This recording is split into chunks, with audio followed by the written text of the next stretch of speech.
위기에 강한 한국. 세계에서 한국 기업들이 존재감을 높이고 있다.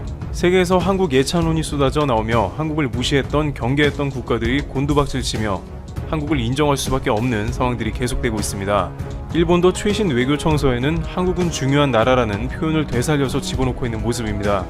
한국이 방영 모범국임이 부상되니까 그를 인정해서 어느 정도 취한 제스처라고도 판단되고 있습니다. 그렇지만 한국은 위기도 맞게 되는데요. 2019년 7월 일본의 수출 규제, 2019년 12월 코로나 바이러스, 한국에게는 예상치 못한 사태가 벌어지면서 경제 성장률이 위협받으며 살얼음판을 걷는 상황이 나옵니다.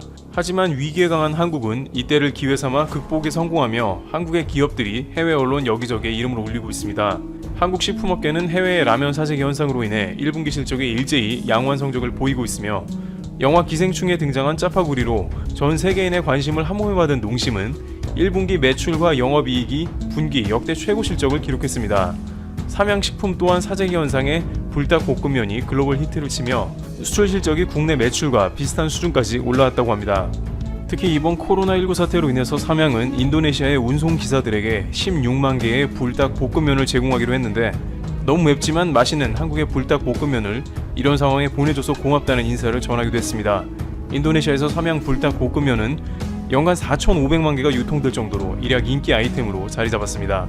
여러 식품업계가 공급이 수요를 못 따라가는 상황이 연출되기도 하며 폭발적인 수요에 대응을 위해 현지 공장 가동 시간을 늘리고 있습니다.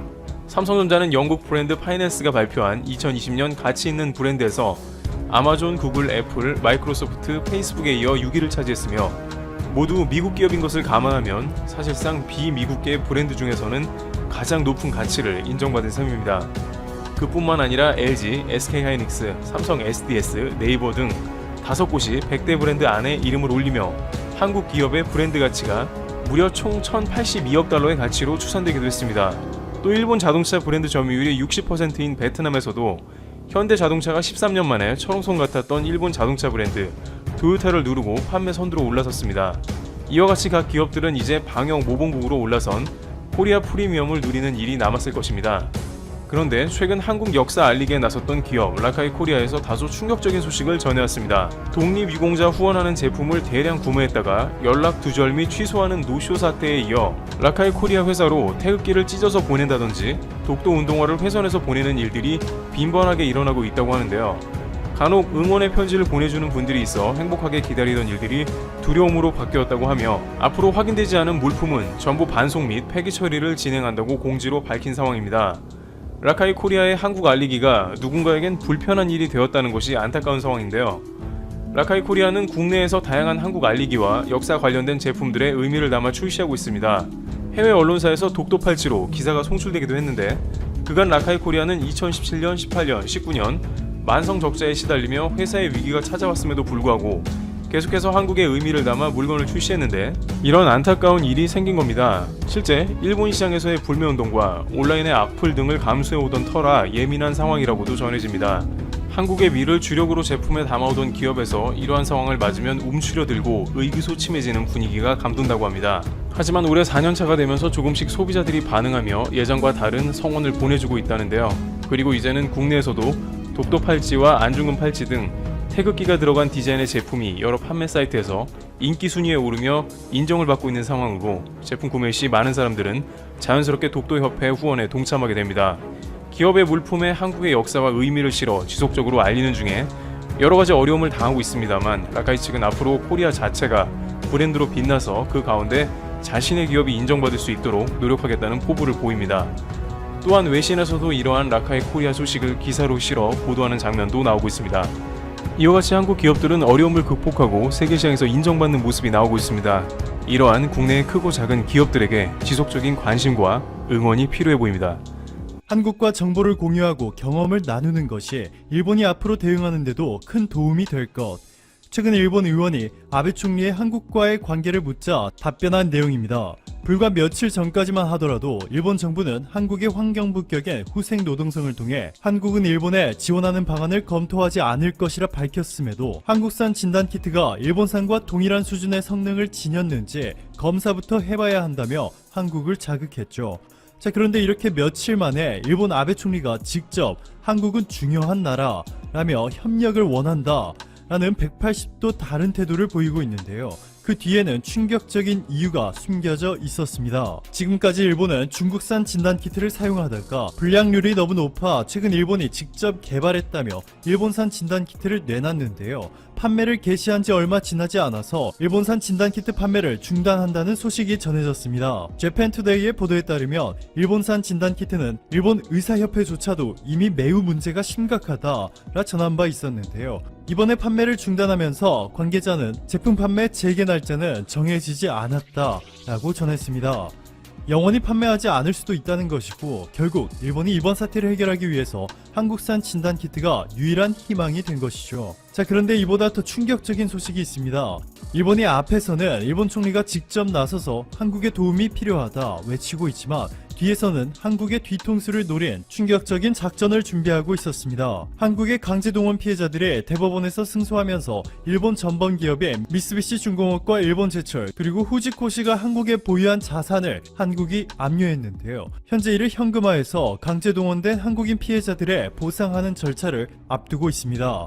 그런데 여기서 일본이 한국에 충격적인 발표를 하게 되죠. 아소다로 부총리는 일본 월간지 문예춘추와의 인터뷰에서 한국이 압류한 일본 기업들의 자산을 현금화한다며 일본은 한국에 금융 제재를 할 수 있다 라는 무례한 발언과 함께 일본은 한국과 무역을 재검토하거나 일본도 일본 내에 있는 한국 기업들의 자산을 압류하는 방법들이 있다 라고 전했습니다.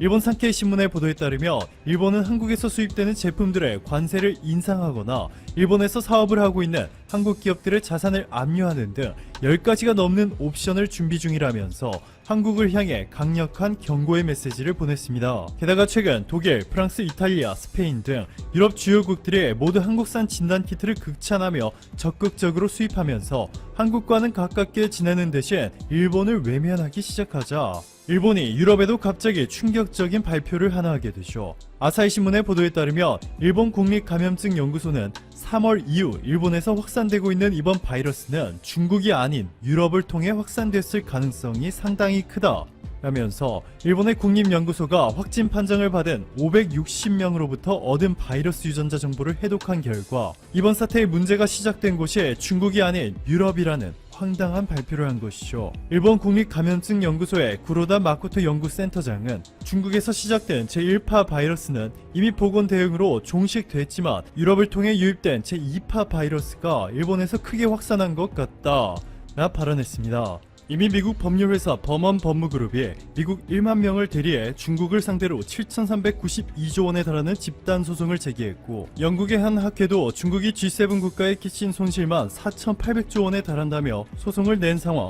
인도 변호사협회는 중국에 2경 4,640조 원을 손해배상하라고 청구하는 등 현재까지 중국 정부를 상대로 한 전세계 소송 금액은 3경 2,032조 원을 넘어서고 있습니다. 그런데도 일본은 홀로 중국이 아닌 유럽이 일본 내 확산의 주범이라는 발언을 해 논란이 되고 있습니다. 일본이 이렇게 정신을 차리지 못하고 한국과 유럽을 상대로 무모한 경고의 메시지를 보내고 있는 것은 최근 아베 내각이 예상하지 못한 곳에서 사상 초유의 위기를 맞이하게 되면서 시선을 돌릴 만한 강력한 이슈거리가 필요한 상황이기 때문이죠. 지난번 이 영상을 통해서 일본 야당 의원의 폭로로 아베 총리가 이 작은 사이즈의 천 마스크를 이용해서 정치 자금을 빼돌렸다는 의혹에 탄력을 받고 있다는 소식 전해드렸습니다. 자, 그런데 여기서 결정적인 추가 폭로가 나오면서 이제는 의혹이 아니라 기정사실로 넘어가는 분위기인데요. 아베 총리가 돈을 빼돌린 것으로 추정되고 있는 문제의 일본 회사는 등기부 등본조차 열람이 안 되고 마스크를 제조하기는커녕 딸랑 창고 건물 하나 가지고 있는 유령 회사임에도 일본 정부의 5천억 원 규모의 마스크 입찰에 참여해 손쉽게 사업을 따냈습니다. 더욱 충격적인 것은 이 문제의 회사 대표가 2018년 1월 탈세 혐의로 징역형을 선고받았던 경제사범이라는 것이죠. 머니투데이와의 인터뷰에서 조달청 관계자는 한국은 국가계약법령에 의한 모든 절차들이 너무나 투명하게 공개되기 때문에 불가능한 일이다. 예산 빼돌리기 같은 행위는 발전이 덜 된 국가에서나 일어나는 일이다 전했습니다.